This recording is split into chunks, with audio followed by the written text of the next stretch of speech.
pineapple, I'm a pineapple, pineapple, I'm a pineapple, pineapple, I'm a pineapple, pineapple, I'm a pineapple, I'm sweet, I got a beat, just look at me, what do you see? Pineapple, I'm a pineapple, pineapple, I'm a pineapple, pineapple, I'm a pineapple, pineapple. All right, we are back. It is WooWoo Wednesday, probably Thursday, where the majority of everyone is tuning in. But we got Hans. There's 10 minutes left in Wednesday on the Pacific Coast where you are. 3 days into Trump's new regime, right? Like, world hasn't burned down. We're all still alive. So anyone suffering Trump derangement syndrome, it's gonna be okay, we all hope. But world's still alive. How are you, Hans? How is Oregon and the West Coast? As you can imagine, very silent. Everybody's very somber and not enjoying the new administration, but I still love it here regardless. I'm politically homeless, so what can you do? Exactly, right? It's like, just don't be homeless, but when it comes to politics, definitely that's the way to go. Don't attach to anything and don't get caught up in it. It's interesting. There's been a lot of an interesting cleanup in downtown Portland. You don't see as much of the grift, which is interesting. There's a lot of, out in my neighborhood and way past where I'm living, there's a lot of people now relocating, but it's interesting because they recriminalized hard drugs, which I think that's a good thing all in all, especially hard drugs, right? Yeah. Like Portland was a test bed for that, and so there was way too much fentanyl on the street. Heroin. So it failed. The test bed failed basically for decriminalizing fentanyl and the harder drugs. Yeah, big.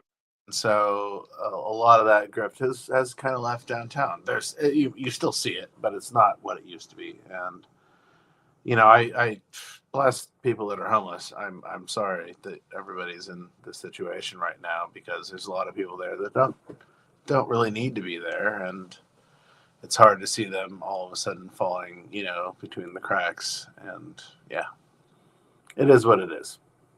I fully agree, and that's one of Trump's day one executive orders that I really do hope succeeds and agree with him. Declaring war on the cartels, designating them as terrorist organizations, and that he threatened the 25% tariff that he's been threatening Mexico and Canada with. He stated specifically that it'll only be implemented if Canada and Mexico don't stop the flow of illegal people and the flow of fentanyl over the border. That's literally what he stated was the only reason he would implement the tariff specifically on Canada, was just to stop the flow of fentanyl over the border and stop the illegals immigration, which is a lot of it is human trafficking. I have to look at some three-letter agencies that are the ones that are controlling, but I'll just leave it at that. Anyway. Right. And that's another thing he's trying to clean up, and hopefully they're able to do with Kash Patel there in the FBI. And it's like he's got 4 years to do this. No, he has 2 years because we got midterm elections and stuff. Well, it's like he's got 2 weeks to do it, or they're just going to take complete control, hold him hostage, and potentially assassinate him, sort of thing, if you don't remove the power. And just the last aspects we'll talk about this, because I did cover it in my last stream or 2 streams ago.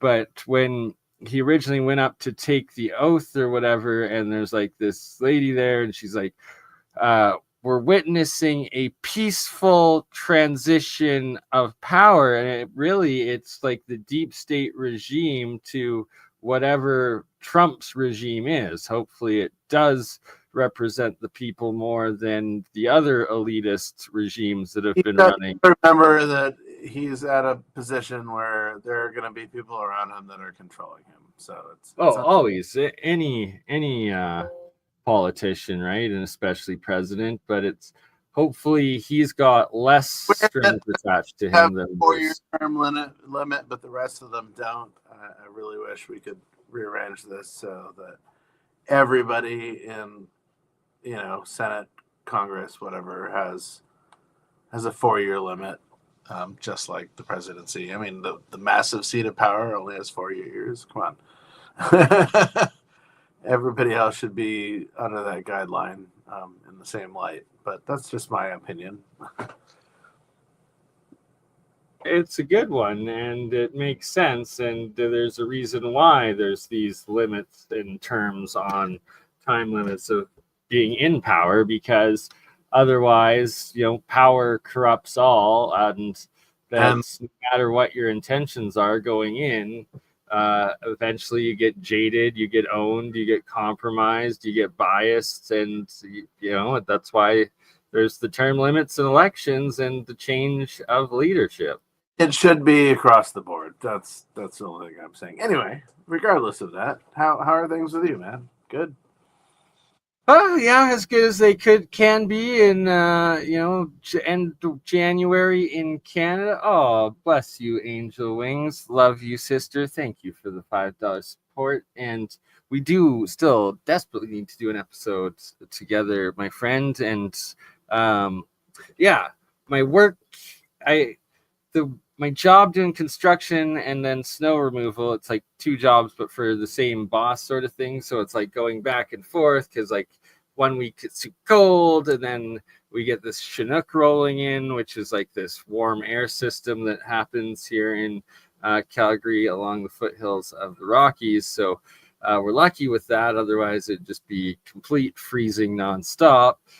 Point being, I am getting some work, but it's starting to finally get a little bit more consistent, so I can actually plan my streams out and do scheduling and stuff. So in the coming weeks, I will be creating more of schedule and reaching out to everyone to actually schedule episodes and more programming and new stuff. And looking forward to everything in 2025. What we have coming in this year, there's a whole lot of it, and I am planning to make it to Albuquerque, New Mexico for the Tesla Tech conference and do a presentation there. Yay. Right, that should be really good. And from there, while I'm down there, I'm going to try to do like a road trip, go through like California, and eventually, hopefully, even possibly come up to see you on that one. Got you, as I said. Right? It would be good. It will be good.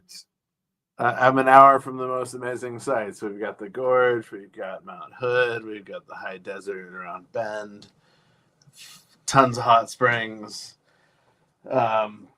Wow, the Cascade Range all the way out to the coast. It's all within an hour to 2 hours of drive, so it's beautiful here. Yeah. So I need to get it done. We need cryptocurrency to go through the roof, so my holdings can go up, so I can afford all of this. Right? Oh yeah.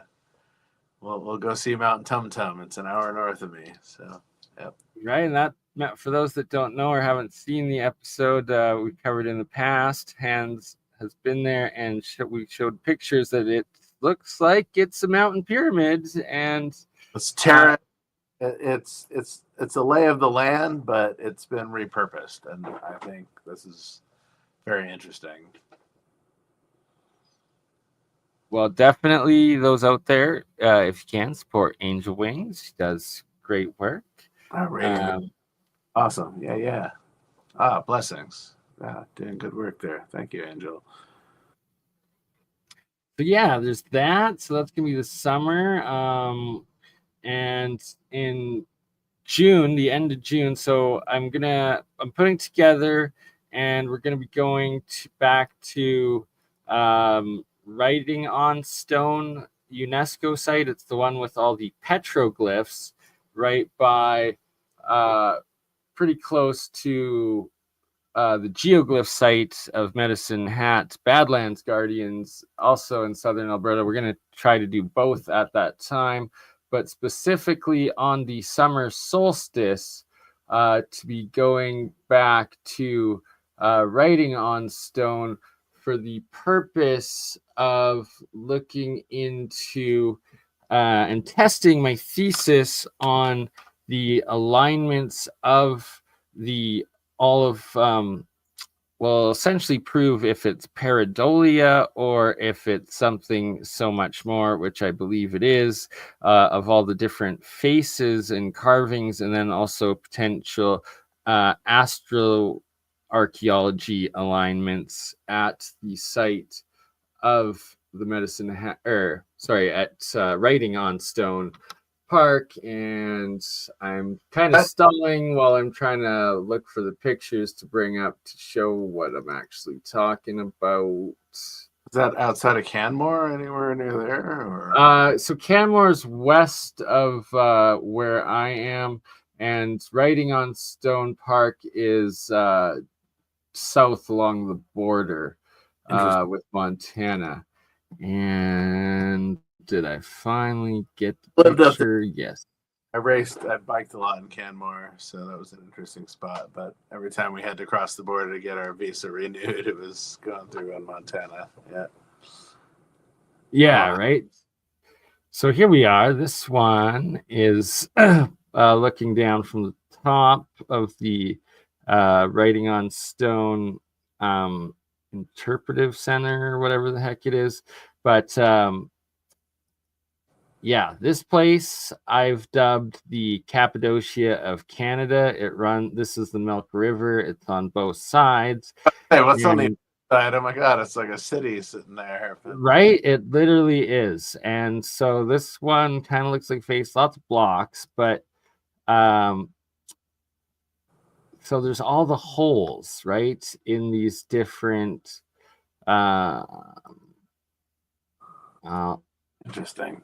Trying to find the right pictures, but so this one, right, kind of looks like a face. There's so many that look like these faces at this site. So the purpose of going on the summer solstice, and there's another one there with the hole, is to test if there's alignments and if the sun goes through these, and specifically like on these faces that you see here. Well, not only that, you're looking at as you're standing on top of a two-layered pier there. Yeah, interesting. And so the purpose of the solstice is that the faces themselves, the shadows, should be giving them exponentially more definition, and like the purpose of on the solstices and the equinoxes, that they're aligned to actually make them give them more definition and size, and that also these holes and are they aligned with the solstice and equinox as well. Yeah, and that's like why it's we'll do that. But oh my God, it also looks like, even though it's been weathered back, there's something Sorry, else. one moment. Oh, you're all good. I just got to call. But yeah, if you don't mind talking for a sec, I just got to answer the phone. Oh, I was saying, looking at this, it looks like a lot of it is not natural formation. It's been reformed, but over time, it's also been weathered back. And exactly, yeah, that's fascinating to me. Interesting. Oh, but it could be water damage. Yeah, but considering the water that came through this, it would have been very similar to the gorge here in Oregon, and it would have ripped that out very quickly. So this has been formed prior or after, I would say after, obviously, the cataclysm, because that would all have been under ice, but ice could have formed a bit of this, and humankind came out and reformed it or restructured it. Yeah. Because it looks like a lot of it's just, how do you cut stone at the, Anyway. I'm getting dizzy, man. What are we looking at? Sorry. Okay, sorry about that. Done the call. So yeah, and it's like you're bang on with like it looks like it's constructed and then just had thousands, tens of thousands, maybe hundreds of thousands or even millions of years of actual natural erosion. Oh, But that's not what's like caused all of these holes in there. Like they claim that the holes are from birds. The birds build their nests on the outside, they don't dig in. And then also it's like they claim it's wind or water, or I think they just say water, and it's like no, it's so much more than that. Sure, there could be or definitely is some natural erosion afterwards, but what was the original creation? And it's probably from humans, and that they were using it as supports for building with wood and sticks, beams, who knows? But it definitely doesn't seem like it's natural whatsoever. And then all of the different holes that are up higher, and are they different astrological alignments? And that's why I got to go during the summer solstice to see where all the shadows go and where the sun actually rises and sets in regards to. like any geologist, this is a natural formation, of course. Right? Completely natural formations, they say. No, don't worry about how there's just parallel lines separating everything that looks like massive construction. Yeah, interesting. I'm sure, after longevity of time, nature has reclaimed this. So, yeah, it could be natural wink wink formations, but right, like that actually looks like a natural crack and break, that one right there, but yeah, everything else like it's so stacked straight, clay. It looks like it's clay brick that's been burnt back over time. right? Like exactly. But for what purpose? Because you're not inhabiting these spaces, but you could be using them for, astrological events, Templar structures, whatever. Yeah, interesting. And then there's the possibility that if it is like Cappadocia, that indeed there are tunnels and some structures within it all, and could be inhabited or was inhabited. And yeah, that's part of the investigation we're going to be doing here. Whoever took these photos, it's great. Well, thank you. That was me. Oh, really? All right. Yes. Yeah. And see these right here, very similar to the cart ruts, and that I believe this is agricultural water management and flow for sure. They're all over the place. How would water create and cut that naturally? It wouldn't.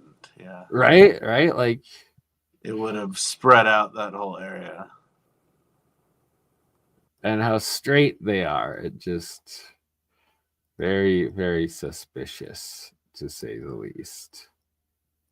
So yeah, that's what we're going to be doing this June. This is June. All right. Wow. Interesting. Everybody is welcome to join and come along for the journey. Summer solstice 2025. This is where we're going to be. And here you can see another one of those.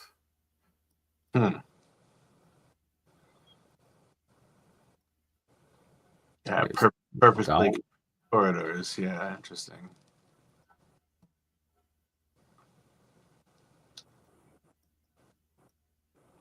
But all natural. Don't you worry about that. Yeah. All natural. Right? This one right here. That's natural. This isn't like a wall and a wall and a wall of a former building. No. Definitely not. Never. What do you mean? Come on. And here we go. Again, just got to quickly show and highlight. The swallows' nests, the swallow birds that you can clearly see using mud and stick building their nests on the outside. And they're not digging holes onto the inside. Yeah. Exactly, right? Like all on the outside. All of these holes, no, there's no birds around it. You don't see nests being built into any of it. That's not from the birds. This is what's from the birds. Interesting. And then, yeah, like this one here looks very pyramidal structure potentially. And that as you zoom in, you see the straight block-like layers on it. Oops.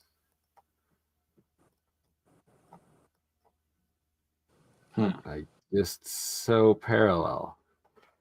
Very, very suspicious and strange and an enigma, and that this is just like a fraction of 1% of the overall site there. It's absolutely wild.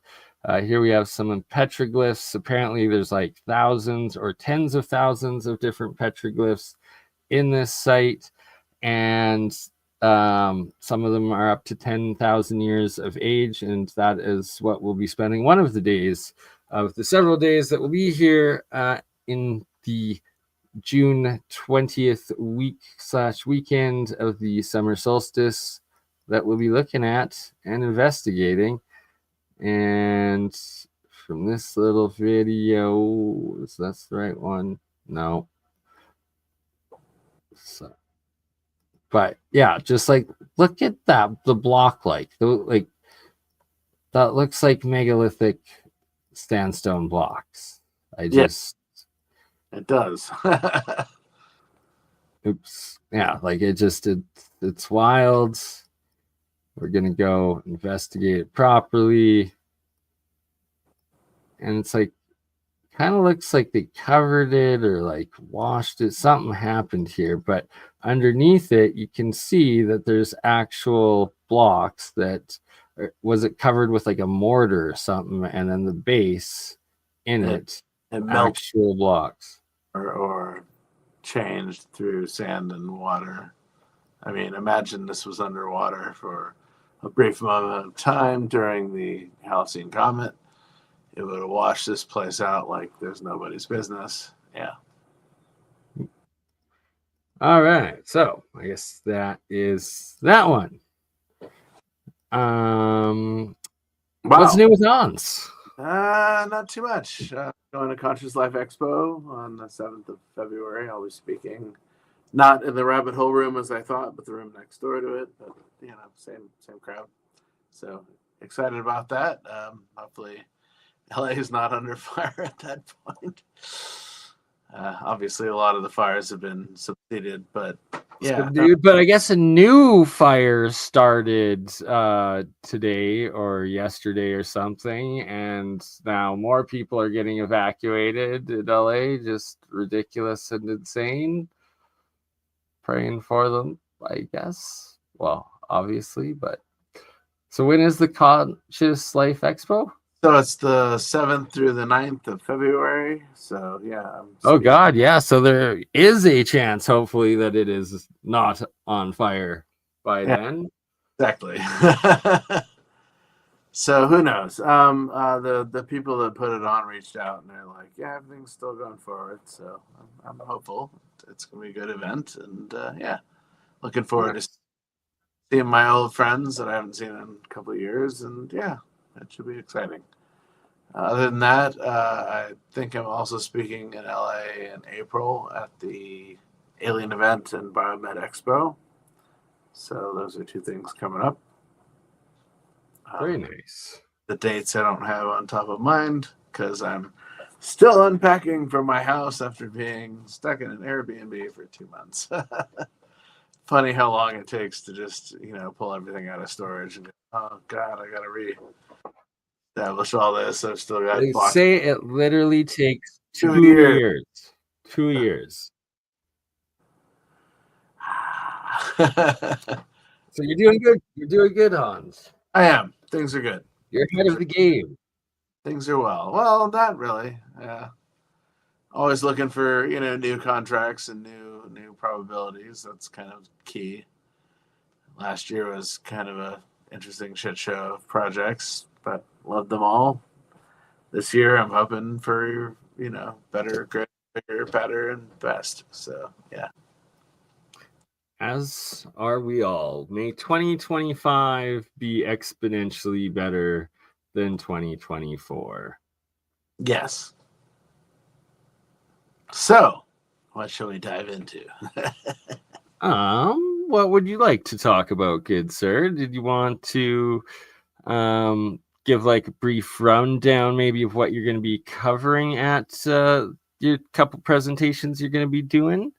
So, Conscious Life Expo, I'm doing a little bit of a deeper dive into, because it's Conscious Life Expo, the Drop of Stones, Drop of Mystery.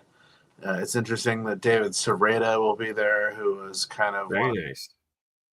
Who was in one of the documentaries that I watched around this topic when I was researching it. So I really want to, at least chat with him and pick his brain a little bit on the subject. Looking forward to meeting up with Jimmy Church again.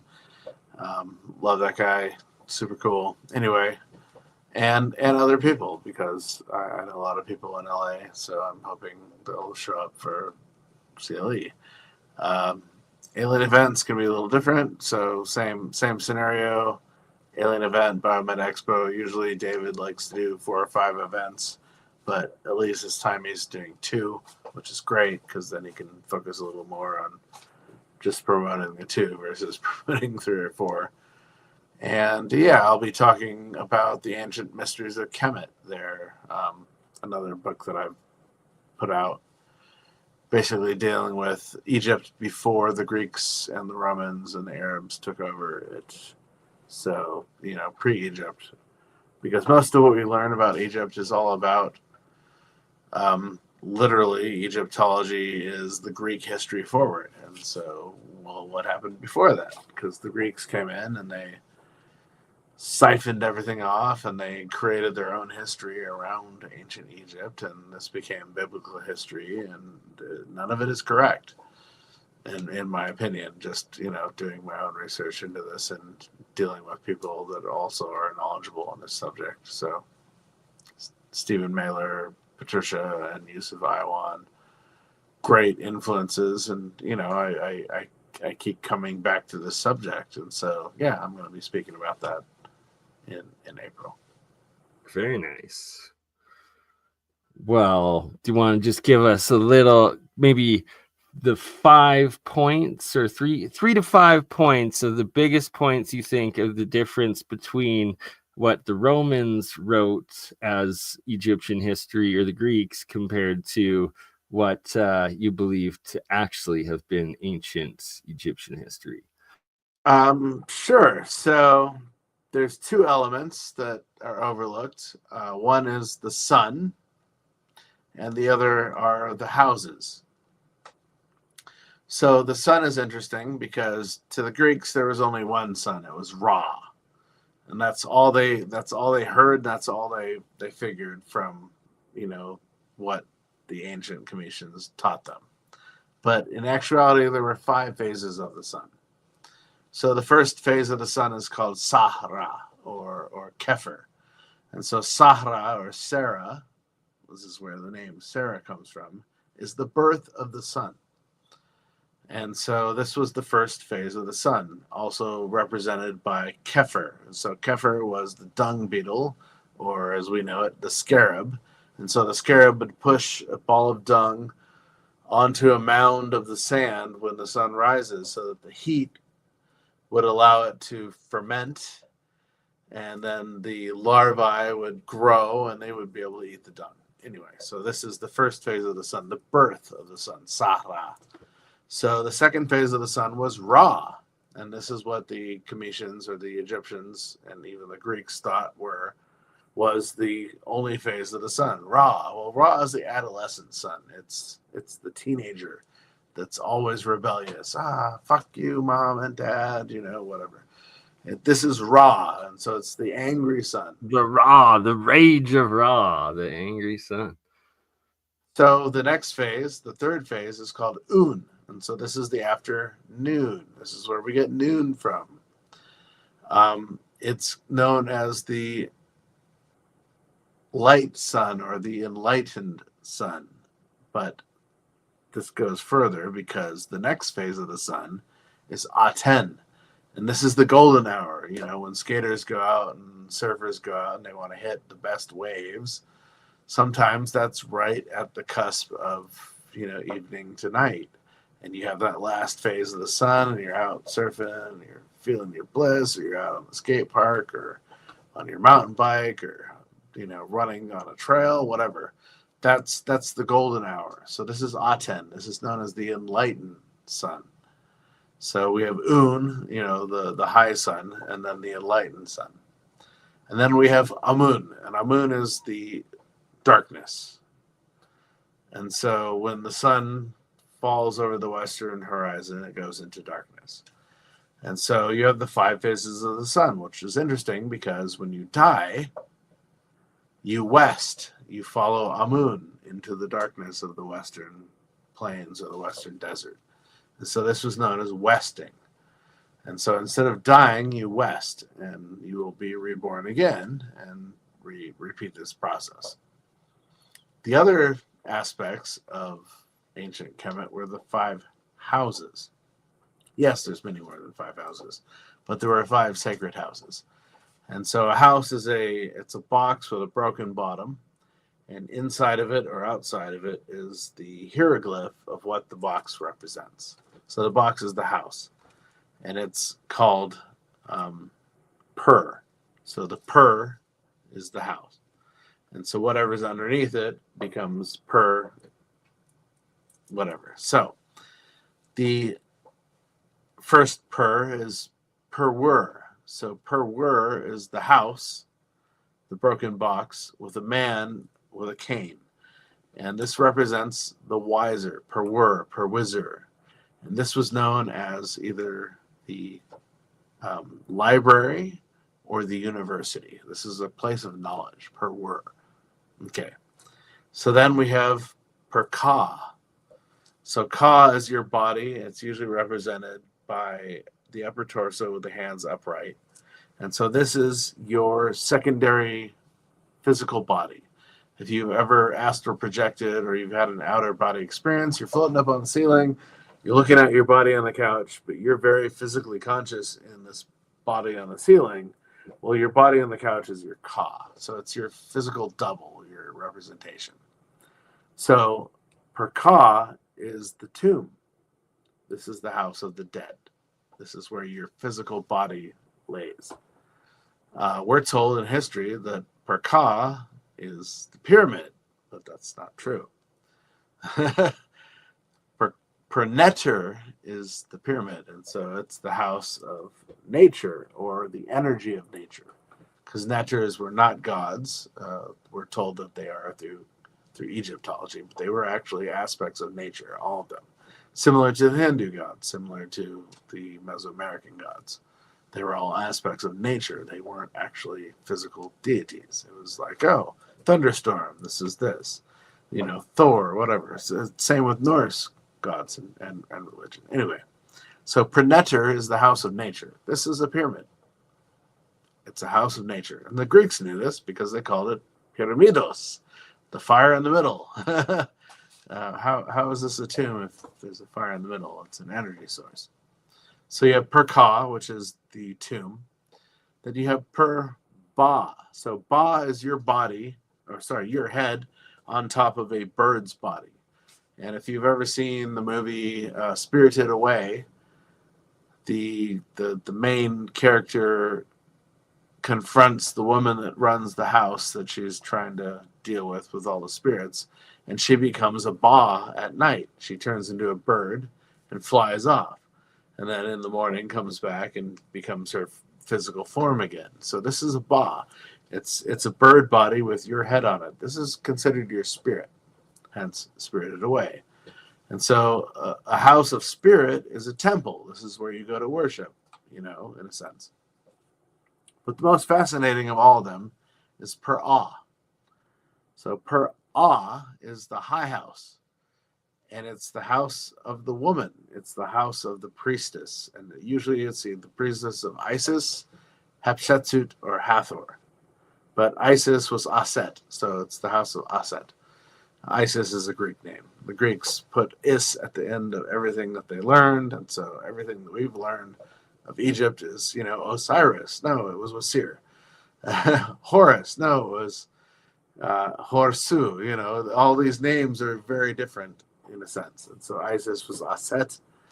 And so it was all these goddesses that actually found their kings. And so when we talk about the pharaoh, well, the pharaoh actually comes from Per'ah. So it's a woman's title. So there were no male pharaohs in ancient Egypt, Kemet, any of it, ever. They were all kings because the woman, the high house, would select their consort. And you always see them with their arm around their consort. Why is this? Well, this is mine versus, hey, babe, this is mine, So there was always a matriarchal system in ancient Kemet that the Greeks overlooked because they saw it all as patrilinear. And so in my opinion, it's wrong because you can obviously see when you're there this whole other aspect. It was a unity project. So the matriarchy wasn't, it's the opposite of patriarchy. No, obviously the woman needs the man needs the woman, right? So it was a partnership. It was a partnership, a unity project, exactly. And so the woman ruled over the fertility of the people in the land, the fertility, all right? So the crops would grow and the people would recreate and reproduce. The men, the kings, ruled over the physicality of the people and the land. We have borders, we have territories, and this is my army. And so that was the unity project. Fertility, physicality. We can do this today, but we choose totally the opposite of all of it, which is weird. But these are some of the lessons from ancient Kemet that were there, and we overlook them because everything that we learn about Egypt comes from the Greeks. And they conquered Egypt in 323 BC with Alexander the Great, and then later on. And they just misconstrued everything because they came from a patrilineage society. And so they inflected that on what they saw in the history of what they were understanding with ancient Egypt and Kemet. So anyway, you asked for two aspects. There they are. I like it. I appreciate it. Well done, my friend. Right. So anyone that's inspired by that, make sure you go and check out Hans's upcoming presentations. Mindful exposures. I like your post there. A woman understands how to care for her man as much as he does her. Yes, correct. And that should be the way of the world. But it isn't because we're so debaucherized by TV and entertainment and all this crap that just influences us day in and day out. Even if you're not influenced by it, everybody around you is. So you are, second party to it. I can't claim innocence. I'm the same way. It's like, oh my God, I hang out with my friends and I'm all of a sudden in their influence, and so it's kind of the same with everybody. And yeah, I really wish that we had more of a unity society. I think it would solve a lot of the fucking problems in this world because everything is sadly male dominated, like 955%. So yeah, what do we do? How do we change this? Anyway, look into the successes of the past, bleeding, right? Bleeding It's my good heart. written out. I feel ya. Yeah. And it's like there's just so much that has been covered up. And, well, one of them was that there was a pre-industrial age or pre-cataclysm civilization around the world that also traveled and documented everything. And this is Atlantis, right? Yeah, exactly. It was never a place, it was a time period. And I've always thought that, because if you read Plato's work, he talks about 5 capitals, and they weren't just in the Atlantic, so they were global. It was a global civilization. And if the Ice Age came down and, conquered half of the northern territories, our oceans would have been a hell of a lot smaller. It would have been a lot easier to travel across them, and they would have been a lot shallower. So here we are, right? And right, exactly. Well put, well said. And that all of these maps now we're finding, like from 500 years ago, 600 years ago, and older, they clearly were remnants from a previous time. And of that time, they show these inflated, expanded areas, including where Australia and Australia and Antarctica are one. And that South America and Antarctica, there was just a very, very small channel between the two, and the 4 islands up north. This one you can see as well here, and like how much fatter South America was at that point. And Terra Australis all connected down to Antarctica. Yet Antarctica was supposedly not even discovered for a couple hundred years more. Until you get to the maps of Turkey, and then all of a sudden you have Antarctica, but it's free of ice. So where do those maps come from? Yeah, exactly. The same as the one we're currently looking at, right? Looking at South America, it's like it doesn't look anything like that.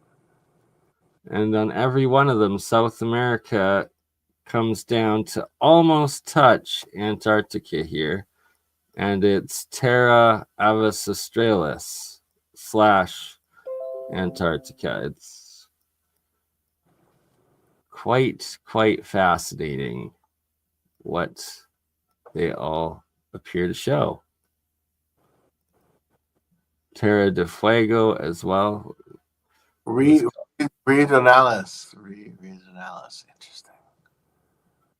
Still Chile, Patagonium, America ME, America Stefan Trio, like Brasilia still. Like all these names before they were supposedly names. And oh, look, we got rivers going throughout Africa and the Sahara at that time too. Just like they claim 10,000 years ago or 6,000 years ago there was. River near A, all right, doesn't exist anymore. Yep. In Africa, the river near A, up there on the left. Yeah. And exactly. That's where that tributary goes to the north is where the Eye of Africa is. Interesting. Yeah, exactly. It's literally right there. It's very, very suspicious / fascinating, because it gives credence to the work that people like Stig are doing. Shout out to David Stig and the Eye of Africa. And so here we can see every single one of them. There's like this little channel between the tip of South America. So ice sheets at that point, and now they've retreated a bit. Exactly. But as you can see, the water level is a lot different because the coastlines are a lot different.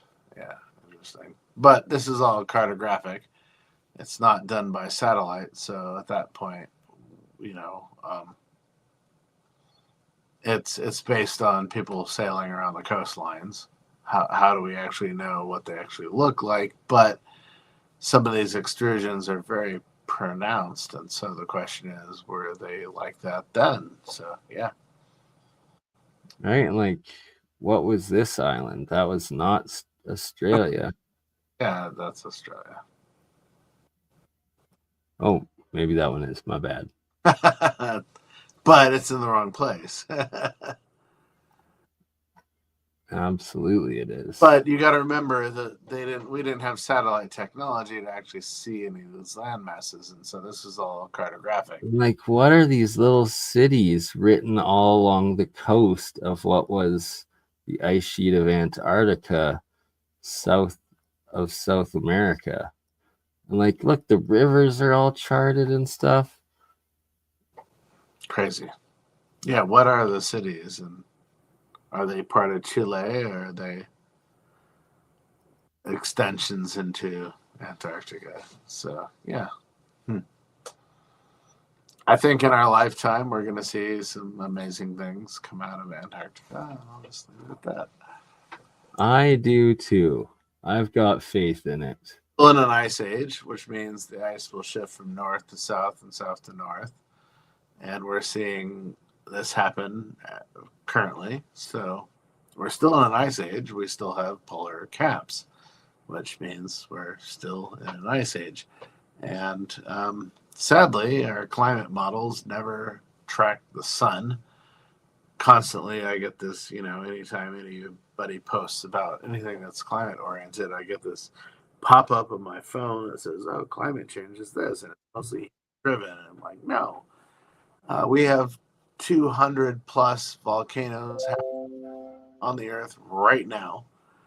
And one volcano in one eruption can produce more carbon monoxide and CFCs and pretty much global emissions, right?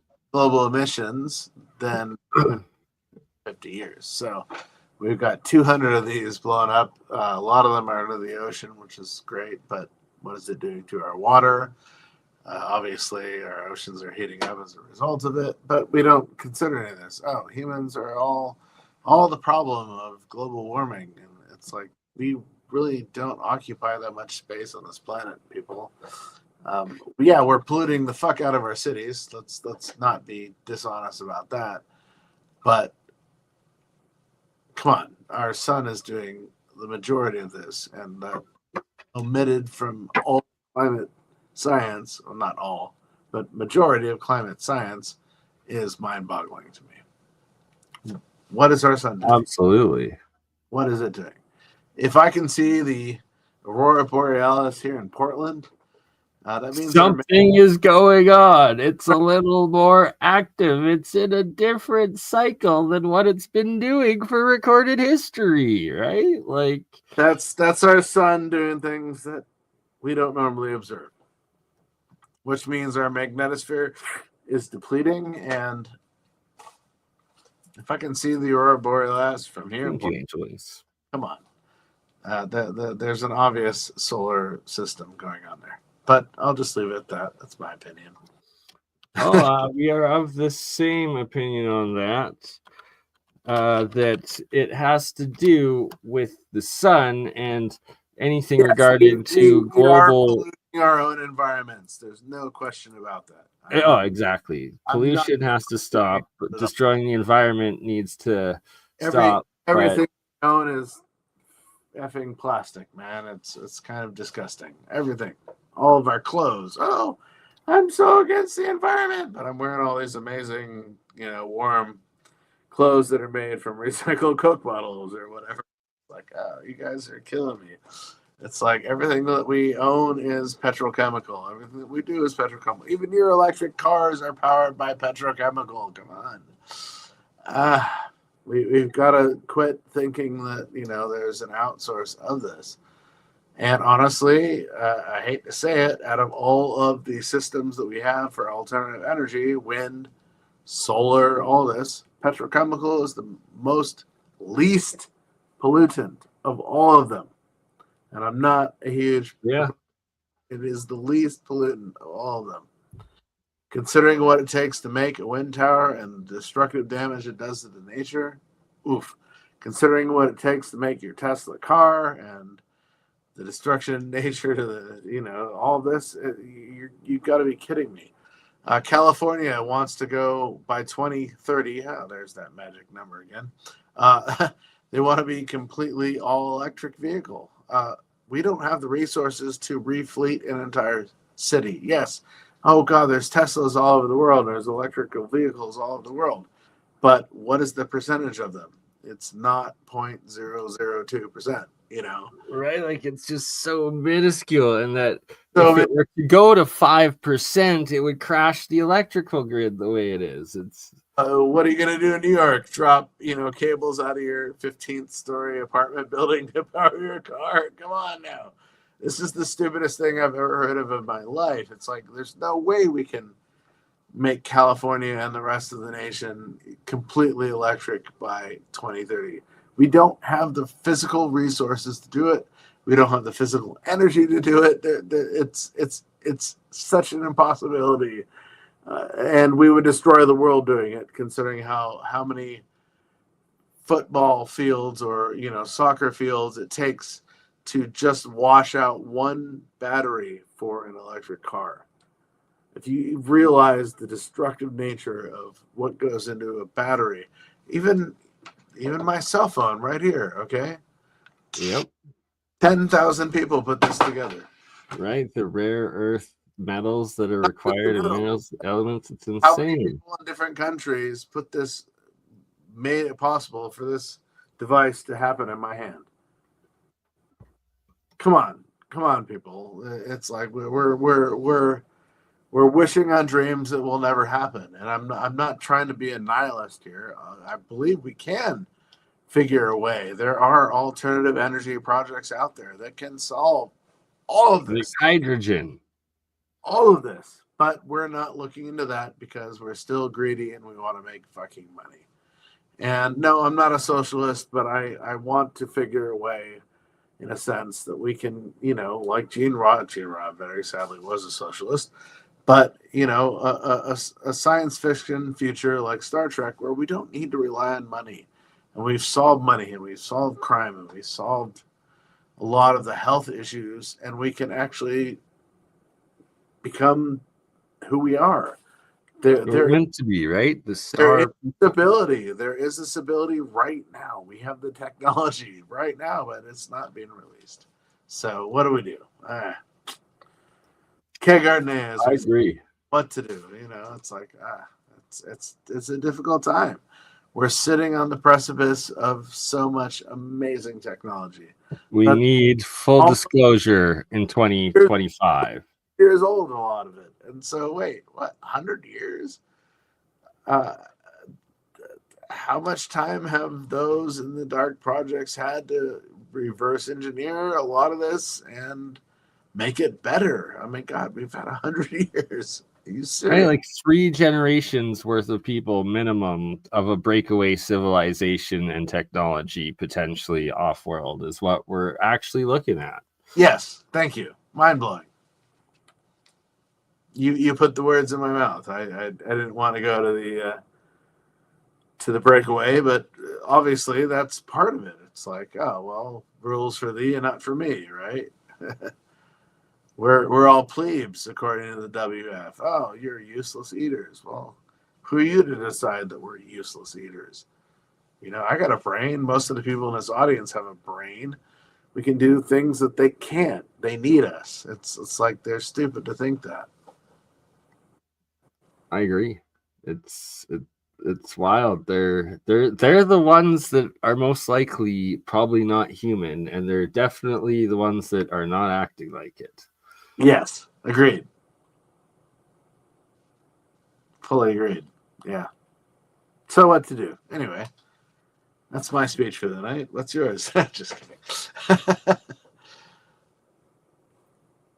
All right. Okay. Well, back to the maps and what we're looking at here, and that we can see here, and on the left, that actually this isn't Australia. That it's pretty similar to another map we were looking at earlier, and you're like, that's got to be Australia. But no, 'cause right here they have the what is Australia, and this area is called Terra Australis here. So whatever this thing is. Well, it could be different. a part of that, yeah. Just right, because here's the when chains. maps made, right? Yeah, you have. But that's not where that is where Australia is. That's weird. Interesting. Exactly. Very strange.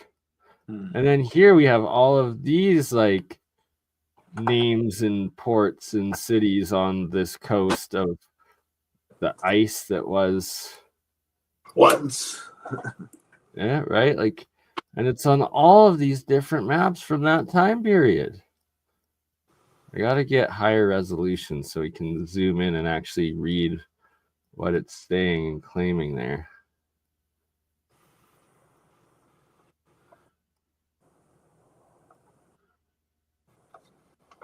Very fascinating, but from a previous time. So now here we have a Persian map. Yeah.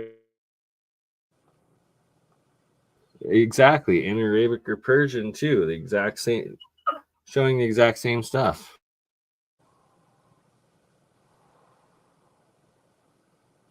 Well, this is Sorry, like Hans, we're just on the phone for a sec. you're all good. This is like the Paris map, and so the Paris map shows a lot of South America, which shouldn't have been known by the Turkish when it was known, and it also shows Antarctica kind of free of ice, not totally free of ice, but it shows some of the landmass that we now see through satellite technology that was once under the ice. And so the question is, how long has the subterranean ice been building where the northern ice has been shrinking? And so this is why I say it like recoagulates based on our rotation of the sun's outburst. This all has an effect on all of this, and we've got to pay attention to this, but we don't. We're like, oh, we're so stuck on human development of climate. It's unbelievable. It's like, no, it isn't just us. Yeah, we're polluting our local environments. I get that. Yeah, we're polluting the oceans off our coast. I get that. But this is not causing massive climate upheaval. We have volcanic action we need to look into. We don't.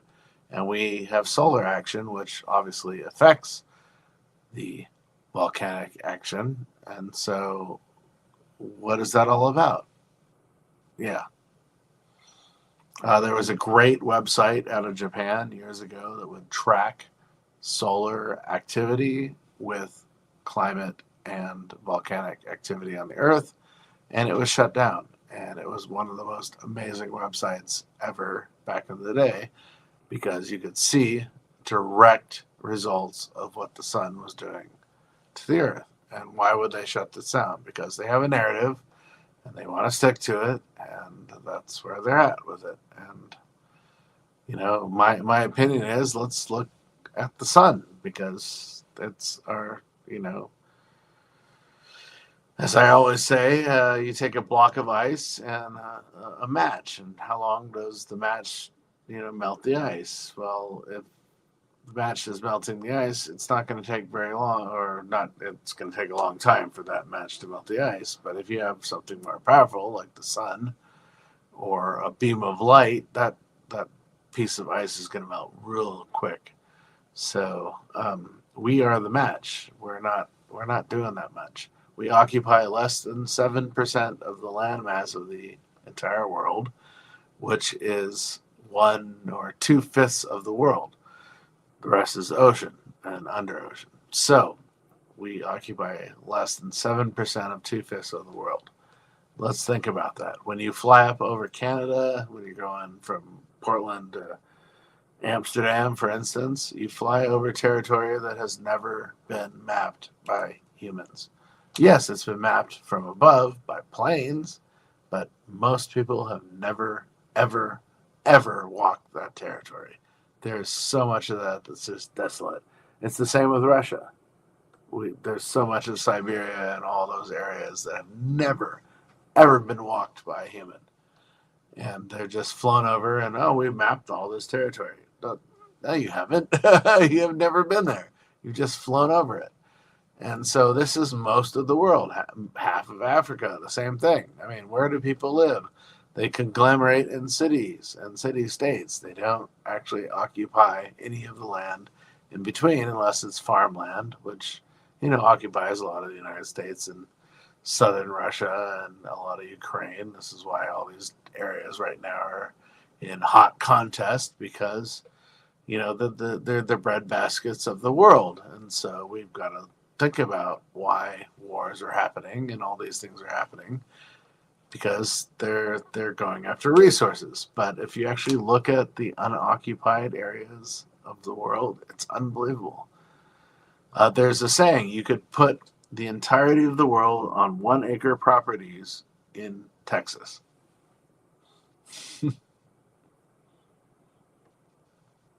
Take it as it is, but that is a thought that people think based on how many people actually occupy this planet. We do not occupy what we see. We occupy very small patches of it. And yeah, that's... I'm Like almost done something the don't phone feel call. right. Well said. Sorry, who's that? What? I was saying well said, and sorry, I'm almost off the phone. Oh, you're all good. Oh, shit. I just collapsed my screen. Damn it. How did that happen?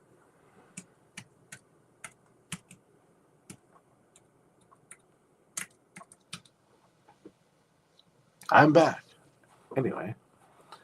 So yeah, that's it's my opinion, of course. I'm not stating any of this as fact, but I just want people to realize that when we look at climate issues, we really got to look at the sun and volcanic activity before we look at human activity, because both of these aspects have more influence on our climate than we as humans could ever have in any of our lifetimes.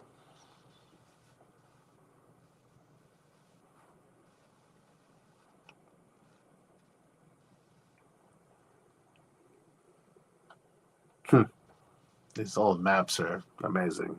Thanks for sharing them. Wow. Kind of blown away by seeing some of these, because these are all cartographic maps. So, wow. This is before satellites. And so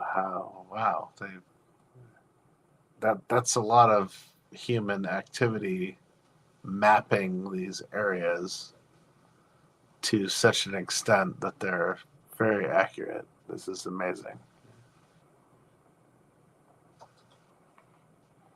Now I'm looking at the posts here. Hold on a second. Interesting.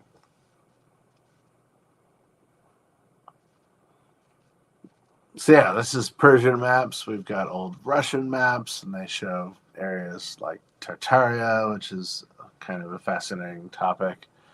Tartaria is also Kham, or the ancient Kham Empire. There are many names for it across many cultures, but the Kham Empire stretched from Egypt all the way across the Middle East, all the way through Asia, all the way into like Indonesia, and we have evidence of this through temple structures. These are all Kham temple structures, but did they cross the oceans? Are they the Olmecs? And this is kind of an interesting fascination. Everybody's like, oh, but the Olmecs look like the people of the region. Well, yes, they do, but where are the people from the region from? Of course, they're going to look like the people of the region. And it's similar to Native Americans. So you have the Hopi and the Zuni. Well, how do they speak ancient Okinawan language? Both of these tribes have a very similar dialect, and it comes from Okinawa. So this is one of the southern islands of Japan. It's one of the extended islands of Hawaii. Hawaii is not just 7 islands as we see it. It's actually over 150 islands. It stretches all the way to Guam. It stretches all the way to Okinawa in southern Japan. And at some point, most of them were above water enough to be island groups. Sadly, in the 1940s, we bombed the F out of these with nuclear and bioradio technology. And so it's sad that a lot of these islands no one will ever be able to visit, like Johnston Atoll and a few others, which is interesting that they're all for sale. I have a catalog of islands for sale, and most of these islands are for sale now. And it's just like, oh my God, you're selling a radiological and biological disaster with a golf course and a swimming pool and a hotel. It's kind of frightening. But these are some of the Hawaiian islands that are for sale, and you can find catalogs. And yeah, who knows? Buy up some of these islands, and you next will be a Bond villain in the last Bond film, I'm with, a, back. with an island of radiological technology. But yeah, I'm fascinated, as I was saying earlier, Bernie, that a lot of these are cartographic maps, and so we didn't Right, like, and they're from all the different cultures, like this we didn't Persian one, we and that didn't this is going satellite, above the Tropic of Cancer there, or I think, right? we Or didn't have satellite technology to project this, and so this is like beyond fascinating to actually see how almost accurate or accurate for that time some of these maps were. It's fascinating. it is, and that they are all showing the same features from before the modern era, right? So it's like these were obviously copied generation to generation by the elites, and then they were changed and filled into the new landmass that we now have or know of after exploring whatever the cataclysm is that changed everything, right? And that here's another Arabic one showing the same thing here, and how close there's this channel between South America and Antarctica and whatever this island is. And what the hell is this big island That's to Baja, there? but it's and Catalina, but that's now underwater. Yeah, right. But at one point it wasn't. Like, look how big Madagascar was. What the hell is this giant island? Well, that's weird That's because India. What the hell are these? Madagascar is now much further north, so the water has shifted. Very fascinating. Very Wait, strange. go back to the last map. Hold on a sec. There's an island off of India. What the fuck is that? Sorry. Yeah, I know. That's what I'm saying. What the fuck is this one? What is my pardon my French? Yeah, right. Oops. But literally, what the F is that? It's huge. Very Wow, strange. interesting. All right. Yep. Well, we have Vasco da Gama's sworn testimony, his guide. So when he rounded the Cape of Good Horn, or the Horn of Africa, basically, Cape of Good Hope, he sailed into the Indian Ocean and was met by the Indian Navy, and he said they had ships 10 times the size of his largest galleons. So you've got aircraft carriers meeting meeting the Portuguese fleet, and they showed him where Goa was, and that's why he's named after Goa, de Gama, de Goa, right? That's Goa, and all of Goa in Portuguese, which is interesting. Kind of like most of Argentina is German, because a lot of Portuguese sailors ended up in Goa, India, and so it's very much a Portuguese stronghold, which is weird. But if you read Vasco da Gama's scripts, he talks about this navy that met him that were huge. They were so much larger than his ships. And so you've got to wonder, what did the Indian Navy have at that point? Obviously, the seas are not barriers; they're highways, and we've been told they're not highways; they're barriers. And so we've been traveling across the ocean forever. We obviously, duh, explorers will always explore, so they're gonna find a way.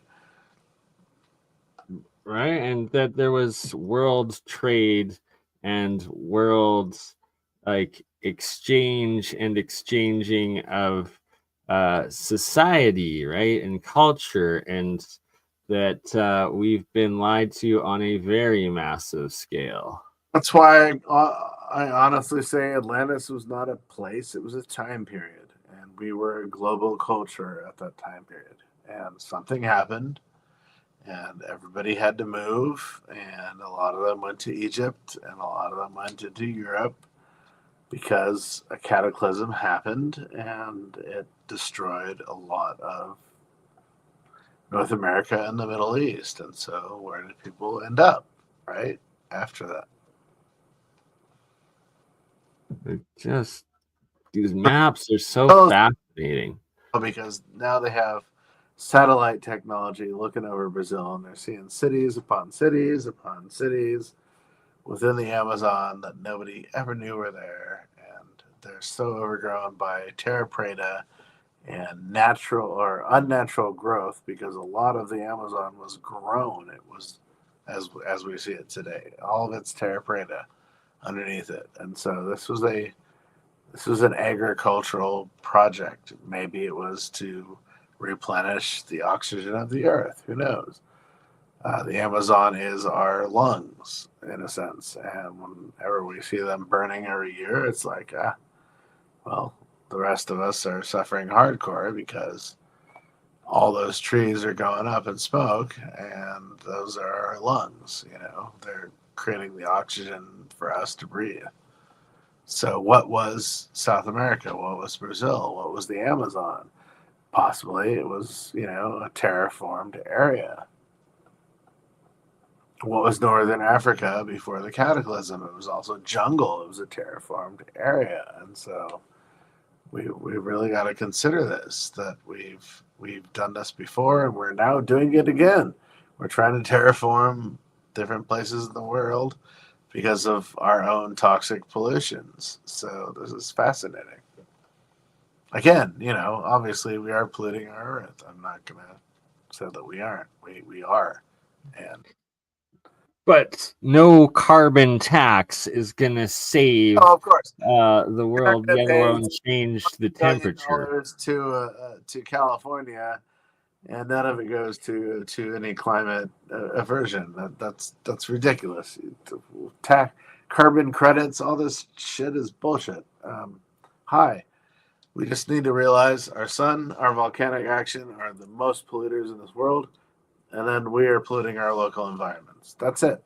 If we can figure out how to not pollute our local environments, then we're golden. But the rest of it is nature, and we've got to realize this. Like, really realize this, people. Yeah. And what happened to the ice caps of the moon? What happened to the ice caps of Mars? In the 80s and 90s, well documented, there was ice caps on both. Now, never mentioned, yet alone no new pictures. So what happened? Is there 1975, when we went to Mars, we found evidence of water. Every single time we've gone back to Mars, we keep finding evidence of water as if it's the newest thing we've ever discovered there. We discovered it in 1975, people. It's in their documents. We also discovered bacterial life on Mars. So, as Carl Sagan always would say, if we find bacteria in the universe, it means the universe is teeming with life. Well, we found it on Mars, 1975. We don't talk about this. But look at the 1975 reports. It's right there in all of it. Sorry. I fully agree. It's ridiculous. Spoiler alert. Yeah, anyway, it's been there forever. But strangely, every time we go to Mars, we're like, oh, we just discovered water. We just found it. We're still looking for it. We found it 10 times, 30 times already, but we're still looking for it. It's been there the whole time. And as has been bacterial life. So, derpadur. Yep.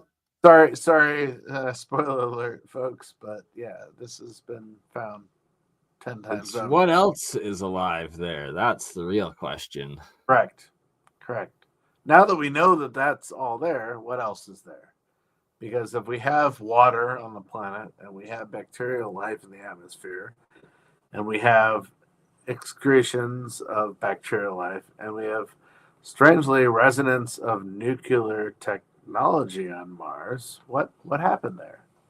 Yeah, Yeah. Great that's a question. big question because we do have the radioisotopes of nuclear technology on Mars. Yep. It has been recorded more than once. So science, always is skeptical until you have something you can prove it by. More than once, we've recorded these isotopes, and they're only available through nuclear technology. So why is that on Mars? And John Brandenburg has done a lot of research on that and written papers and books on it. And yeah, he's gonna be back on APEC again soon talking about that. And it truly is fascinating and needs to be investigated more, because why do they keep denying and covering it up and then saying, like you just pointed out, oh, we just found it, and then not talking about it, then Guy from claiming they just found it Nepal again. found a river flowing off of a mountain on Mars. Well, we knew there was water there in 1975. Hello, come on, guys. Yeah.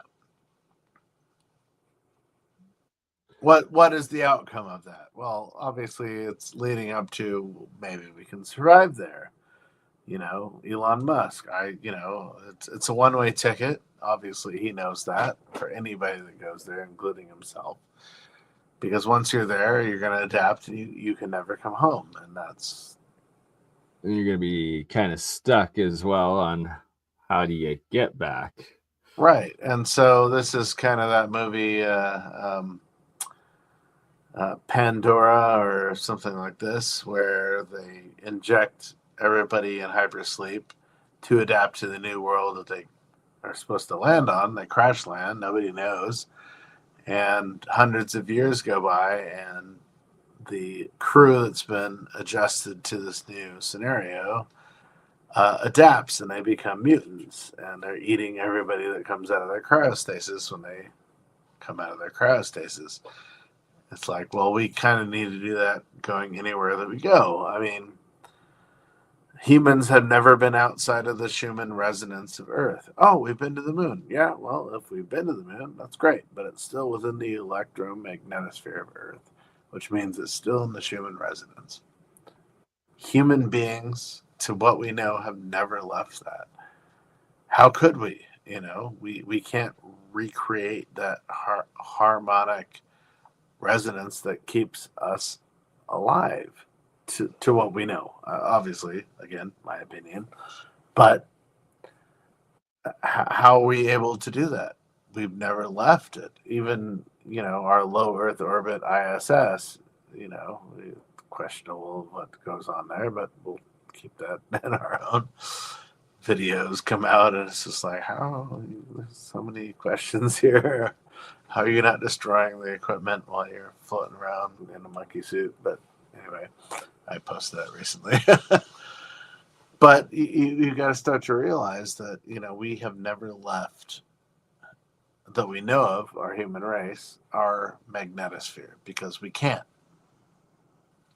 How would we survive in a tube going to Mars as a human race without that pulse of life that we all have? And to me, that's a very interesting scenario. Yeah, and it's gonna be very interesting to see if Elon starts sending rockets to Mars and some volunteers potentially. He was supposed to do that by now. Funny that he can't even get his major rocket off the ground. And we're still using Russian rockets to get to the ISS. Wow, wait, aren't they our enemy? Right? Well said there. Very suspicious, to say the least. Highest ground It's the most amazing military complex ever created, International Space Station, and we share it with our three enemies: China, Yeah. Russia, yeah, and others. So I said three enemies, but yeah, those I was are like, I don't think Iran's in there. I think they. no, but we're close. on But our yeah, so yeah, India is. America, India, Russia, China. We share the ISS with them. This is the highest military ground you could ever have. How do we get there? Russian spacecraft from the middle of Kazakhstan. Come on, people. How is Russia our enemy? Please tell me this. On one level, there's subdiffusion, and on another level, there's diffusion. So anyway. Yeah, it's all kabuki theater, I think, and hopefully the war ends soon. And this picture, fascinating. This is in the Arctic. It's part of the Canadian Arctic, and supposedly this is part of Devon Island, the largest uninhabited island in the world. That also all the Mars projects have. I mean, nothing. Yep. NASA has all of it. That's interesting. The right angle of the channel there. Right? Very, very suspicious, this right angle and perfect right angle channel. Like water does not erode like that. This is very strange. And this is right in the area of Devon Islands where there is the Pyramid Bay. And so we have these very suspicious features. And oh, there we go. Devon Island. Is this a buried pyramid? Because this definitely looks like a buried pyramid on Devon Island in the same area that is called Devon or Pyramid Bay on Devon Island. I've never seen any of these photos before. Interesting. I've seen a lot from Devon Island, the Mars conspiracies. Oops. So yeah, so the Mars conspiracies on Devon Island, the little rovers and whatnot. But no, there's also pyramids on Devon Island. Sorry, no, there's more. I just thought I had them lined up. Here we go. Oh, that's too. Oh, those are not the right pictures. No, but but they're just pixelated. First one that you showed was key because it showed the angularity. Here we go. Yeah. So there's this one as well on Devon Island, another potential pyramid site, and another angle image of it. Damn Almay, they have copyright to all of this. Wink, wink. I know, savages. Okay, my apologies. I should have had them in order. But yeah, that one, very, very suspect. And then that right angle of a channel, like it's artificial. There's no way around it that this.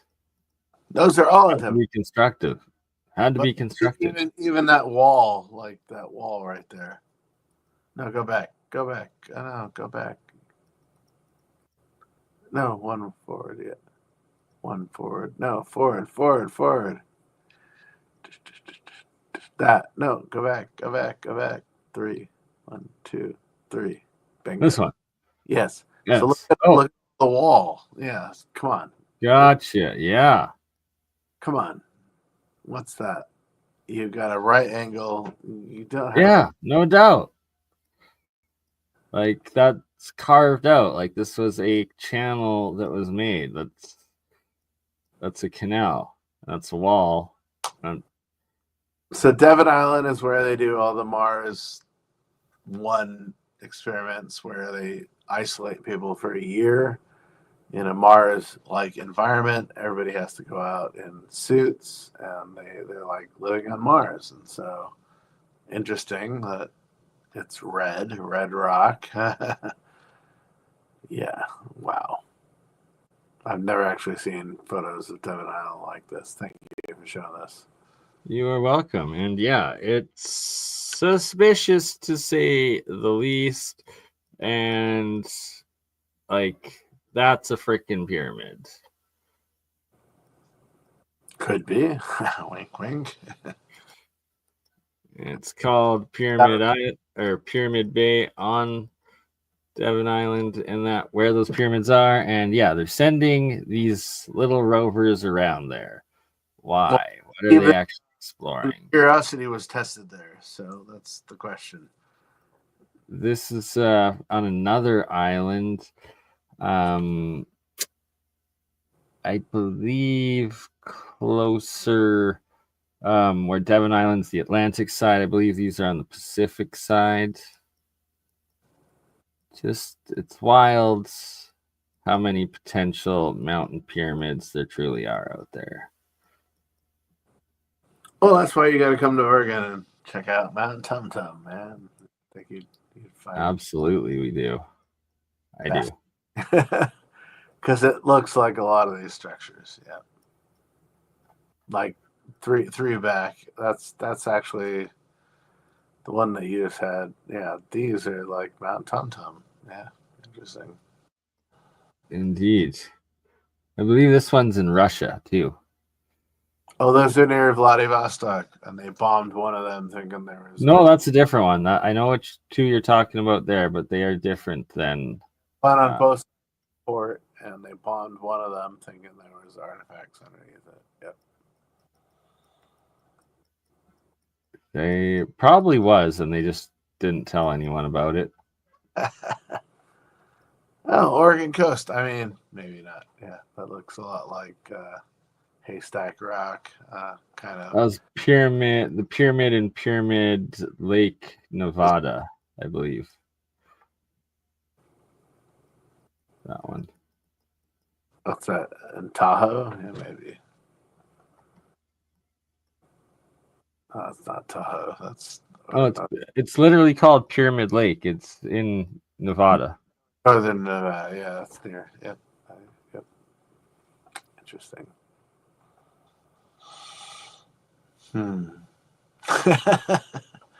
I love this one because it's like, look what's underground. All these carved. Been down into those. Yes, you have. Chambers. So that's in front of the Great Pyramid, between the village and the Sphinx. Yeah. They're all catacombs where people have been buried, but there's a lot more that goes on under there that you know. And there's, like I keep saying, 10 layers of structures underneath that. And yeah. I believe it. I really do, because the evidence is pointing towards it.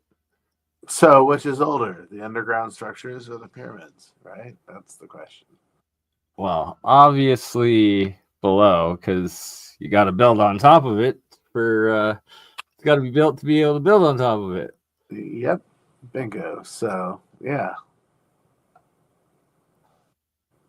Yeah, some of these structures are just mind-blowing.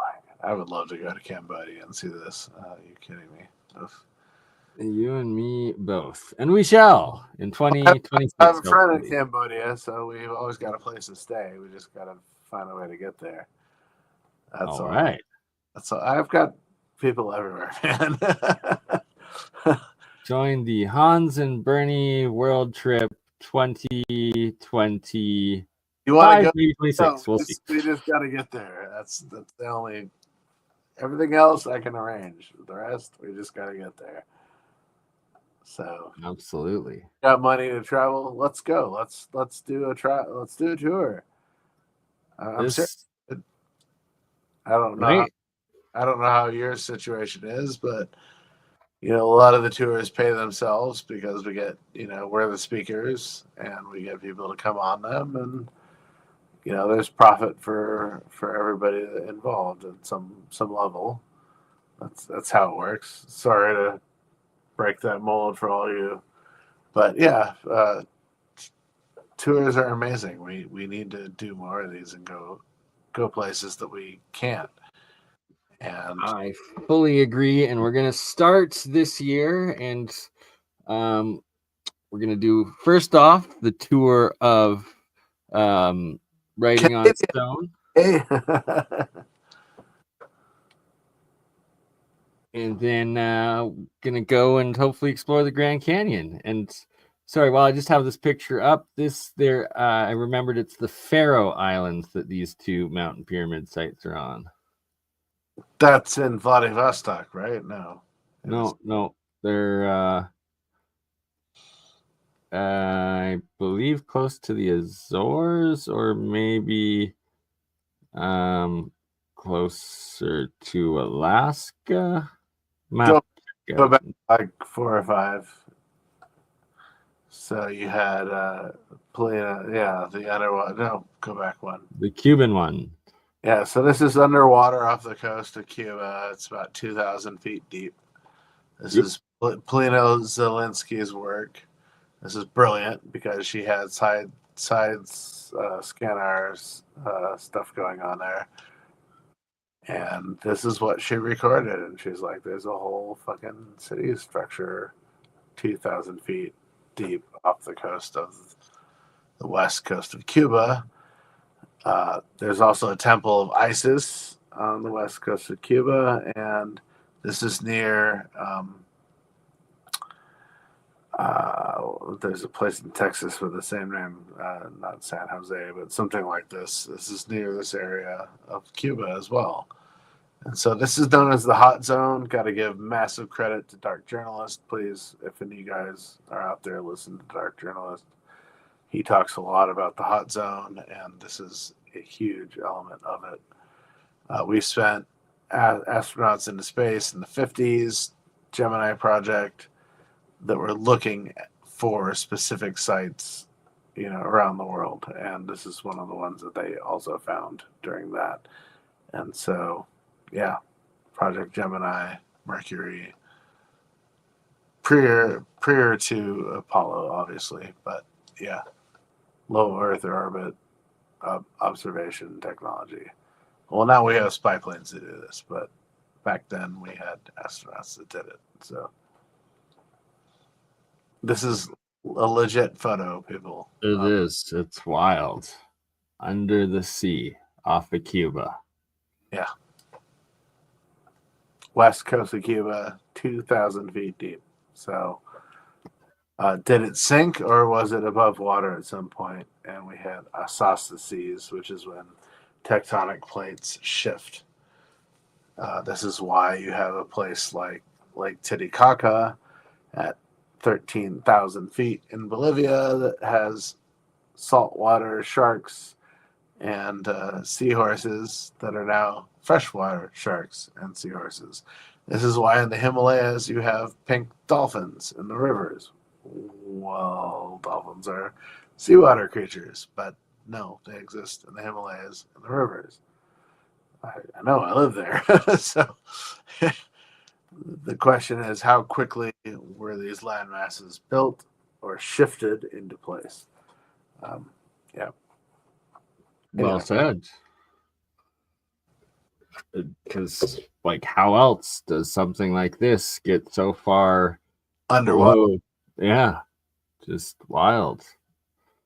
Yet it is real, and still intact. Yeah. Yeah, how's it still intact? Their photos. Dark Journalist did many series on this.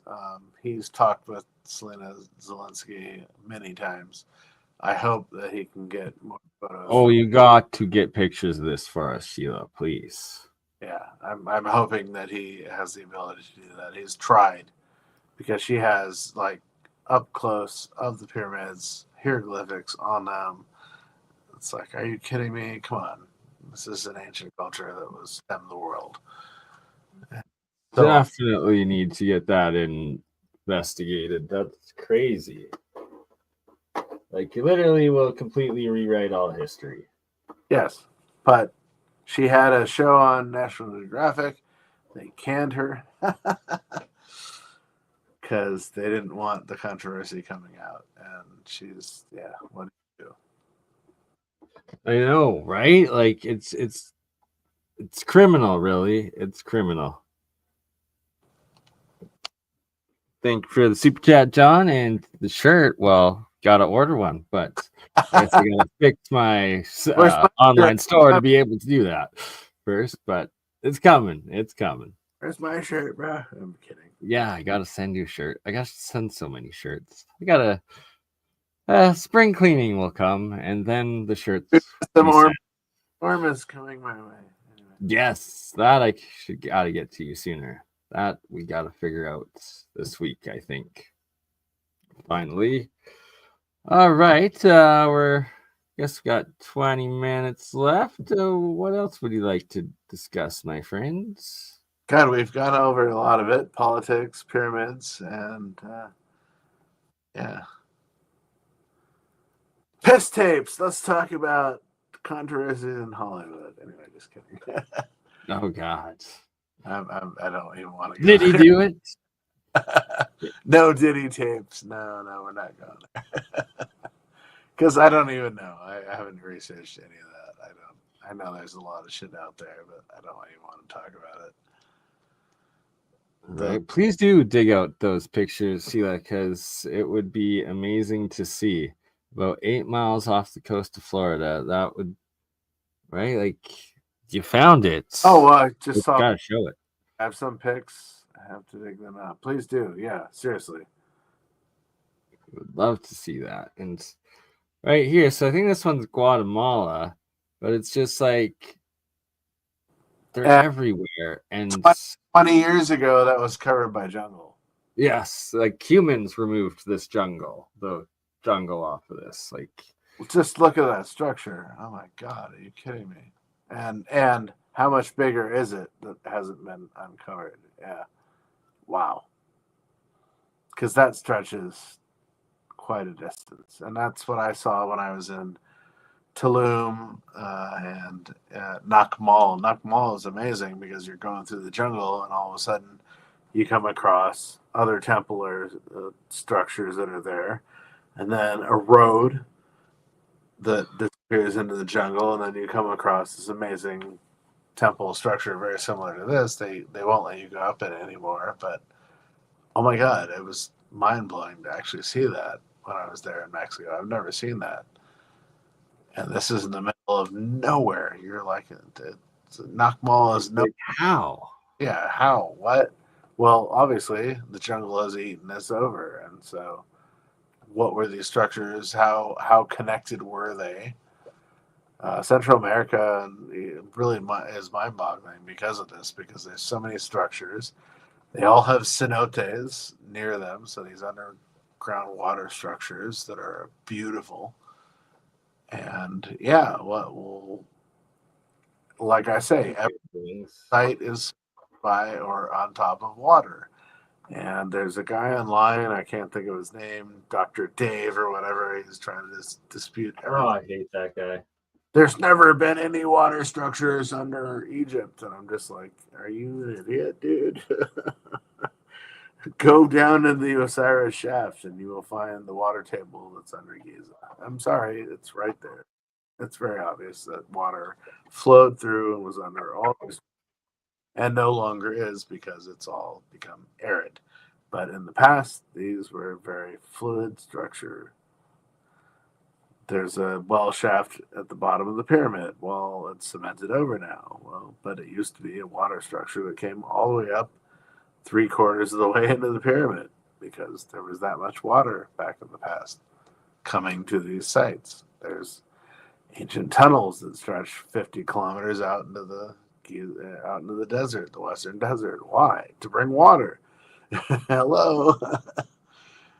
And that's the question of Giza. When were the structures underground built? Well, obviously before the pyramids. So these were always sites that are around water. And so you look at all of these ancient structures and ancient sites, and they're all located next to water. Why? Well, water is a major power source. You can hone water to cut a diamond. True. I'll just leave it at that. It's all about harmonics, frequency, and pressure, which are all kind of the same. So, yeah. Anyway, hey, look, the Sphinx before it was dug out. Right, and look at the big block of the That's still there. tablet. That's Is it? that's the stela. Yeah, it's still there. Okay. It says that during the time of Khufu, the Sphinx was repaired. Okay, that's what that stele says. So Repaired. yeah, so it had been repaired in the past, but they repaired it again, which means that they changed the head and made the head smaller and recarved it. The head is made out of a different material. Everything else there around it. It used to have a chin because originally it was the face of a woman, and they didn't want any. They wanted to change that, so it had a chin dress, and that chin is sitting in the Cairo Museum today. You can see it, and it fell off, and the headdress on the side also was supported by other pieces, and they fell off. And today they've re-cemented all that with cement and new brick, so it looks like it's a new structure. But if you look at that, you can see the water damage on it. You can see the water damage on the middle pyramid behind it. It's unbelievable. Hello, most of this site was everywhere, eh? For a good period of time. Well, when was that? Well, after the cataclysm, when the Mediterranean rushed up and over and flooded these lands. So yeah. Anyway, it's so obvious. I don't know how people don't see it. You can even see the water damage on the Great Pyramid. It's 3/4 of the way up. Same scenario. Like that's some high water. Yeah. And it came quick, and that's why it rushed through, and then it left. Because you had a spillover from the Mediterranean during the cataclysm. So how old are the pyramids? Well, they're older than 2500 BC, folks. I'm sorry. Oh, but they found wood structures up in the Oh God. A pole up in one of the tunnels that signifies it was 2,500 years old. A pole? Like, no, that was put there 2,500 years ago or sooner. They were trying to probe the tunnels. Yeah, exactly. And they lost control of their handle, and they resealed the tunnel, the Queen's Chamber, where this was found.